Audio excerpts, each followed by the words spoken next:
Meus cumprimentos ao nobre deputado Enivaldo dos Anjos, que dirige a sessão neste momento, aos colegas que ainda se fazem presentes no plenário, Padre Honório, deputado Hércules.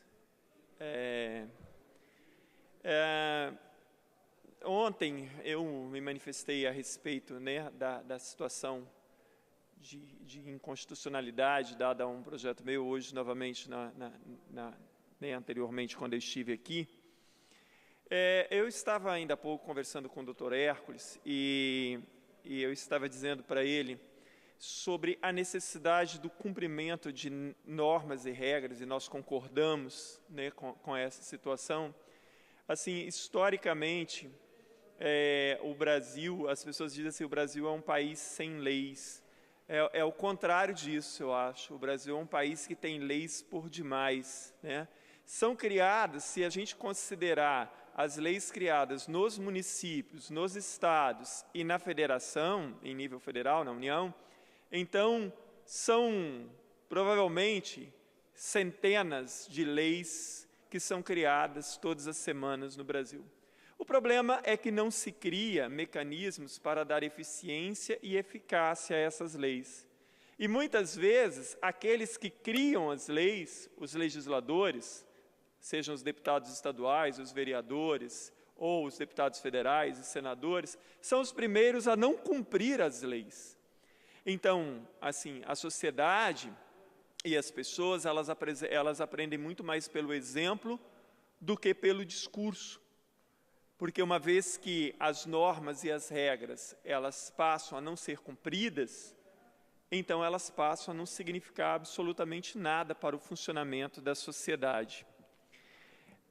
E nós vemos no Brasil, ainda para além dessas questões, nós vemos no Brasil uma inversão completa, não é só de valores, não, é uma inversão ou uma tentativa de inversão de situações. A questão da Operação Lava Jato, por exemplo, a despeito de que pode estar havendo algum erro ou exagero da Justiça ou do Ministério Público, mas abuso não está ocorrendo. Essa história de querer criar uma situação de que há um abuso de autoridade é um absurdo. O senador Renan Calheiros, aquele que só não foi cassado há alguns anos atrás por usar dinheiro público para pagar mesada a um amante, entre outras questões, só não foi cassado pelo compadrio existente entre os pares ali no Senado, o deputado Renan Calheiros já foi citado e já é, né, indiciado no Supremo Tribunal Federal, não sei por quantos processos, e chegou a ter o seu pedido de prisão feito pelo Procurador-Geral da República. E aí, agora, o senador Renan Calheiros apresenta um projeto para punir juízes e procuradores e promotores por abuso de autoridade. Claro que o projeto do Renan Calheiros, ele é apresentado é uma tentativa de legislar em causa própria. Então, ali eu apresento porque agora pedir a minha prisão. Ora, abuso de poder é o presidente do Senado está envolvido em tantas maracutaias. Abuso é o que se faz nesse país com a sociedade. Abuso é roubar descaradamente o dinheiro público e ainda ter coragem de apresentar projetos para tentar denegrir o trabalho dos procuradores federais e da Justiça Federal. Ora, é uma falta, é um descaramento completo, né? Isso é abusar da inteligência da sociedade, isso é abusar da paciência da sociedade. Então nós vemos agora os bandidos de colarinho branco querendo processar os juízes federais e os procuradores federais, porque estão mostrando à sociedade o grande número de bandidos que povoam o poder público brasileiro.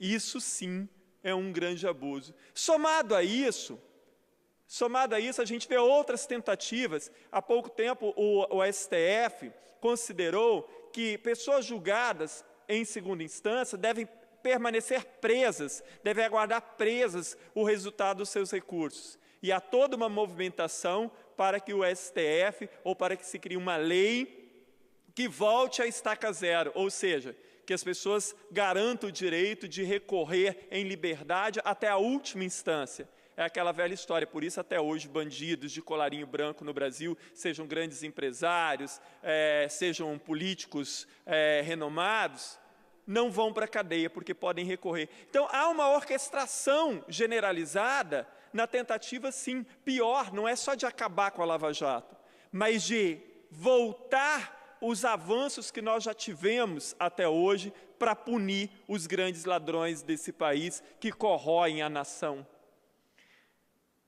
É vergonhoso, inclusive, que se tente, e aí eu acho que o presidente Lula rasga uma parte da sua biografia ao recorrer à Comissão de Direitos Humanos da ONU. Ora, aqui ele tem todas as chances de se defender. Então, essas coisas vão dando força para que a legislação que avança no país no sentido de punir os crimes de colarinho branco sejam revogados. É lamentável, e eu espero que a população esteja atenta a essa questão, principalmente essa questão do Renan Calheiros apresentar projeto para reduzir abuso de autoridade. Na verdade, abuso de autoridade seria considerado o fato de que estão ordenando a prisão de pessoas ditas importantes no país. E isso sim é lamentável. Então eu gostaria de registrar aqui e fazer um alerta à sociedade para que ela veja direito. Não é só o problema de que a Lava Jato pode ser interrompida, porque hoje de verdade, parar o trabalho dos procuradores e da Justiça Federal é de interesse dos caciques do meu partido, dos caciques do PT, dos caciques do PMDB, dos caciques do PSB e da maioria dos partidos, porque tem gente de grosso calibre envolvido nisso até o último fio de cabelo. Uma outra questão é que eu, como capixaba, eu não vejo a hora da Lava Jato chegar também no Espírito Santo. Eu tenho uma curiosidade muito grande quando a gente observa que essas grandes empreiteiras tinham departamentos que cuidavam especificamente de propinas para os contratos realizados. Mas então, elas só faziam isso com o governo federal? Isso não ocorria com os contratos estaduais? Algumas dessas empreiteiras prestaram enormes serviços aqui no Espírito Santo em vários governos. E aí? Aqui foi na lisura completa, quer dizer, o problema da propina com contratos milionários só ocorriam com o governo federal, com a Petrobras e não sei mais o quê. É muito difícil de acreditar. Eu bato palma para a Operação Lava Jato e eu aguardo ansiosamente que ela se espalhe pelos estados e que se investigue a relação dessas empreiteiras com os estados da federação também. Como esses contratos milionários fechados por OAS, Odebrecht, Gutierrez e não sei mais qual, que isso seja investigado, seja averiguado, só para a gente ter certeza. Eu não estou levantando suspeita a respeito de nada, não. É só para que tenhamos a certeza de que isso só ocorreu com a União em nível federal, que isso não ocorria entre os estados. Cadê a lista da Odebrecht? Que diziam lá que a lista da Odebrecht tinha pelo menos 13 governadores e não sei mais o quê, e não sei quantos senadores. Deveria ser liberado. Nós, como sociedade, temos uma curiosidade muito grande. E para que a população entenda o tamanho de tudo isso. Então, ficam aqui essas minhas reflexões e que a população acompanhe, para e passo, toda essa situação. Muito obrigado, presidente. E, mais uma vez, reforço o convite a todos para a sessão solene amanhã, quinta-feira, às 19 horas, aqui no plenário de Seu Cardoso, para homenagem ao Dia do Estudante. E, mais uma vez, parabenizo também a todos os advogados pelo Dia do Advogado amanhã. Muito obrigado, senhor presidente.